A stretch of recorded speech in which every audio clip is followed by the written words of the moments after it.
दोस्तों आज की इस वीडियो में हम जो बात करने वाले हैं, हम बात करेंगे आपकी इंग्लिश सब्जेक्ट के बारे में। बात क्या करने वाले हैं, अब ये जो वीडियो होने वाली है साइंस वालों के लिए, कॉमर्स वालों के लिए और आर्ट्स के लिए क्या होने वाली है। और अगर आप 12th स्टैंडर्ड में तो हाँ जरूर ये जो वीडियो है आपके लिए, और ये आपको बहुत ही ज्यादा कारगर क्या साबित क्या होने वाली है। सबसे पहली चीज, मुझे वीडियो के नीचे कमेंट करके आप ये बता दो कि भैया आप हो कौन से स्ट्रीम से और कहां से ये वीडियो देख रहे हो, जिससे कहीं ना कहीं हमें एक आइडिया मिलेगा और उस हिसाब से हम कई सारी चीजें आप तक क्या पहुंचा पाएंगे। अब यहाँ पे अगर मैं बात करूं तो अगर हम 12th स्टैंडर्ड की बात करते हैं तो 12th स्टैंडर्ड में जो इंग्लिश का पेपर होता है उसमें टोटल 4 सेक्शन होते हैं। कितने सेक्शन होते हैं? 4 सेक्शंस क्या होते हैं हमारे, ठीक है। एक सबसे पहला वाला जो सेक्शन होता है हमारा प्रोज का सेक्शन होता है, दूसरा होता है हमारा पोइट्री का सेक्शन होता है, तीसरा हमारा होता है राइटिंग स्किल का होता है, और जो चौथा सेक्शन होता है वो हमारा होता है नॉवल सेक्शन होता है। अब यहाँ पे अगर मैं कुछ पिछले साल के आंकड़ों की बात करूं या फिर मैं स्टूडेंट्स की बात करूं तो वो प्रोज वाला सेक्शन बहुत आराम से कर लेते हैं, पोइट्री वाला भी कर लेते हैं, राइटिंग वाला भी कर लेते हैं, लेकिन सबसे ज्यादा जो दिक्कत आती है वो आती किसमें? वो नॉवल सेक्शन में आती है। अब ये मैं कोई हवा में बात नहीं कर रहा हूं, ये अगर आप 11th में अगर आप थे तो आपने ऑलरेडी ये चीज फेस की होगी कि जहां पे आपको ड्रामा वाले सेक्शन में बहुत ज्यादा प्रॉब्लम होता था और नॉवल और बाकी सारे सेक्शन तो आप बहुत ज्यादा इजिली क्या कर लेते थे। तो अब यहाँ पे एक चीज और, अगर आप ये सोचोगे कि सर मैं इसको स्किप कर दूंगा, भाई स्किप करने लायक नहीं है। 16 मार्क्स का आपका नॉवल का वेटेज यहाँ पे रखता है, जहां पे टोटल आपको 4 नॉवल क्या करने होते हैं, ठीक है। एक हा, दूहा, तीहा और 4, ठीक है। अब यहाँ पे अगर मैं बात करूं तो पहला जो नॉवल होता है उसमें से बट ऑब्वियसली बात है ऑब्जेक्टिव क्वेश्चंस बनते हैं। बाकी जो 3 नॉवेल्स होते हैं उनमें से आपको सब्जेक्टिव टाइप के क्वेश्चंस क्या बन के आते हैं।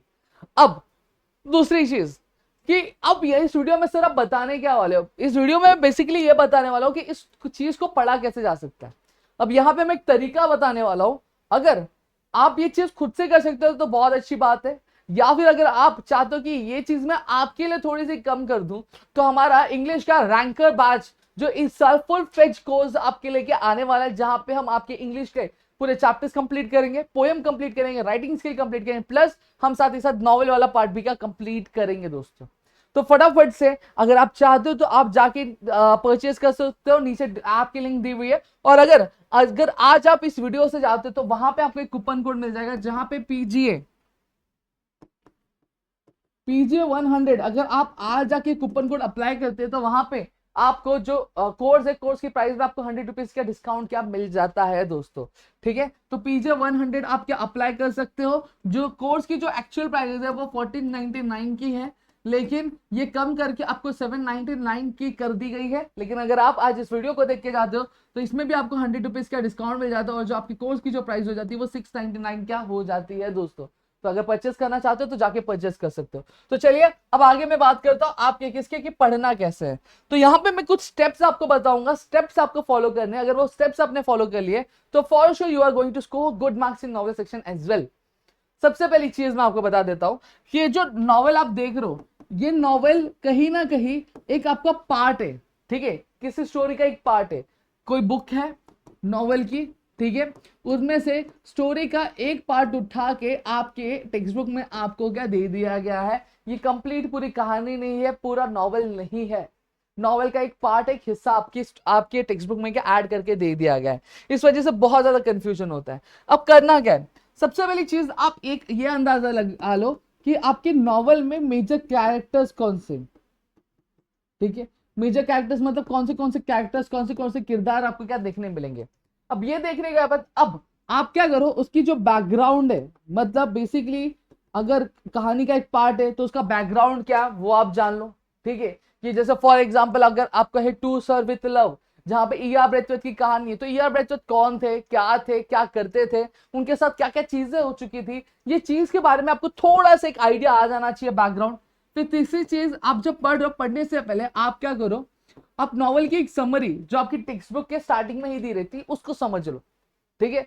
वो समझने के बाद फिर आपके पास एक प्लॉट क्रिएट हो जाता है कि बेसिकली स्टोरी में ये लोग हैं, ये स्टोरी ये चीज के बारे में है। और फिर जब आप क्या समझ जाओगे ये सारी चीजें, फिर आप डिटेल में ये सारी चीजें क्या कर सकते हो, कवर क्या कर सकते हो, फिर डिटेल में एक एक चीज रीड करना क्या आप चालू कर सकते हो। अब इसको कवर कैसे करना है, अब देखो मेजर कैरेक्टर के बारे में आप इजीली रीड कर सकते हो, टेक्स्ट बुक के पहले पेज पे ही दिया रहता है। बैकग्राउंड के बारे में बैकग्राउंड भी रीड कर सकते हो। लेकिन अगर ये चीज आपको समझ में नहीं आ रही तो आप वीडियो है चैनल्स पे हमारे अपलोडेड है, अब वो वीडियो चेकआउट कर सकते हैं। और else what you can do is कि आप कोर्स में एनरोल कर सकते हो, कोर्स में एनरोल करोगे तो वहां पे भी आप चीजें कर सकते हो। अगर खुद से कर सकते हो तो अच्छी बात है, लेकिन अगर चाहते हो कि बटन मैं आपका कम कर दूं तो आप वो चीज भी कर सकते हो। ठीक है, अब ये मेरे नोट्स है, अब ये कलरफुल नोट्स है, मैं बस आपको एक बोलते ना कि जिस दिखा रहा हूँ ये मेरा इंग्लिश का नोट्स आपको देखने मिल जाएगा। मेजर कैरेक्टर्स है ये ईया ब्रेथवेथ का, जिसके बारे में आप यहाँ पे बात करो। यहाँ पे सबसे पहली चीज आपको पूरा का पूरा नाम दे दिया गया, ईआर ब्रेथवेथ कौन थे, गिलियन ब्रांचर्ड कौन थे, मिस डेल इवेंट्स कौन थे, डेनहम पेल पैमेला डेयर, फिर फ्लोरियन कौन थे। फिर उसके बाद अब यहाँ पे देखो देखो दिया गया है टू सर्व विथ लव, एक ऑटोबायोग्राफिकल नॉवल है, ठीक है, जो ईआर ब्रेथवेथ ने लिखी थी। ईआर ब्रेथवेथ की जो बर्थ है 27 जान 1912 में उनका बर्थ हुआ था, जो डेथ हुई 2016 में डेथ हुई। अब ईआर ब्रेथवेथ क्या थे, एक नॉवलिस्ट थे, एक डिप्लोमैट थे, एक इंजीनियर थे और एक टीचर थे, ठीक है। अब उन्हें प्रॉब्लम क्या फेस करना था, रेसिज्म का प्रॉब्लम, मतलब कलर का भेदभाव होता था। कहाँ कहाँ पे, जब वो बस में जाते थे वहां पे अपनी गर्लफ्रेंड के साथ जाया करते थे, तब वहां पे उनको क्या मुश्किलों का सामना करना पड़ता था, ठीक है। ऐसा नॉवल में दिया, ऐसा मैं नहीं बता रहा हूँ, समझ, मेरे सामने लोग हंस रहे, ठीक है। फिर अगर मैं बात करूं रेस्टोरेंट में जाया करते थे तो वहां पे प्रॉब्लम हुआ करता था। फिर जब वो घर किराए का घर देखने के लिए जाते, तब जॉब इंटरव्यू में जाते थे तो लोग पहले उनको वैकेंसी, उनका क्वालिफिकेशन देखते थे, बहुत अच्छा क्वालिफिकेशन, लेकिन उनका कलर देख के कई बार बहाना बनाते थे कि जॉब फुलफिल हो गया या फिर आप इस जॉब के लिए ओवर क्वालिफाइड हो। फिर वो ग्रीन स्लेट स्कूल में उनके बच्चों ने, जो वो टीचर की जॉब भी करते थे, देखो मैंने टीचर लिखा है, टीचर, तो टीचर की जॉब भी करते थे, तो यहाँ पे भी इनको रेसिज्म का सामना करना पड़ता था, लोग परेशान करते थे, समझ में आ गया। अब यहाँ पे ईआर ब्रेथवेथ अब कहीं ना कहीं बहुत ज्यादा ऐसा क्यों हो गया था, उनका नेचर बहुत ज्यादा खराब हो गया था। क्यों, क्योंकि वो ब्रिटिश गुयाना में वो पैदा हुए थे, ठीक है। वो खुद को एक ब्रिटिश सिटीजन माना करते थे। उन्होंने आपके रॉयल एयरफोर्स ब्रिटेन के वहां पे उन्होंने सर्व किया, जब वो जॉब करते थे वहां पे रिस्पेक्ट, इज्जत, सब कुछ मिलता था। जिस दिन जॉब छोड़ा तो उनके ही लोगों ने उनको क्या बाहर का लोग क्या कंसिडर करना क्या शुरू कर दिया, ठीक है। तो इस तरीके से पूरी की पूरी चीजें यहाँ पे आपको क्या दी जाती है। तो ये देखो समझना बहुत ज्यादा इजी हो जाता है, और फिर उसके बाद आप रीड करोगे तो आपका काम ऐसे हो जाएगा। सिर्फ इतना ही नहीं, आपको कोर्स में आप ये चीज अगर करते हो तो आप फॉर श्योर आपका नॉवेल वाला पार्ट पूरा कंप्लीट हो जाएगा। बाकी सब जब पढ़ना चालू करेंगे आपकी सारी चीजें पहली की पहली ही कंप्लीट क्या हो जाएगी।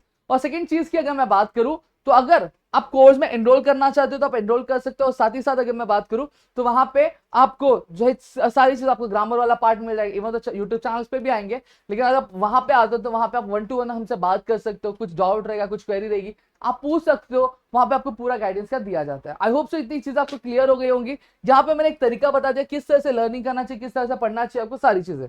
अब फर्स्ट यूनिट टेस्ट की अगर मैं बात करूं तो फर्स्ट यूनिट टेस्ट में आपको आपके प्रोज वाले सेक्शन में से एक चैप्टर आने वाला है, पोइट्री वाले में से एक आने वाला, और एक हिस्ट्री ऑफ नॉवेल का, आपको ये 3 क्या आने वाले आपके यूनिट टेस्ट में। तो इसे अभी से करना चालू कर दो, आराम से चीजें क्या कंप्लीट हो जाएगी। आई होप सो चीज आपको क्लियर हो गई, क्लियर है तो please do like the video, share the video और कमेंट जरूर करना, ताकि ऐसे और कई सारे वीडियो मैं आपके लेकर आ सकूं आपके अपने प्रदीप गिरी 11-12 अकेडमी पे दोस्तों। जय हिंद दोस्तों।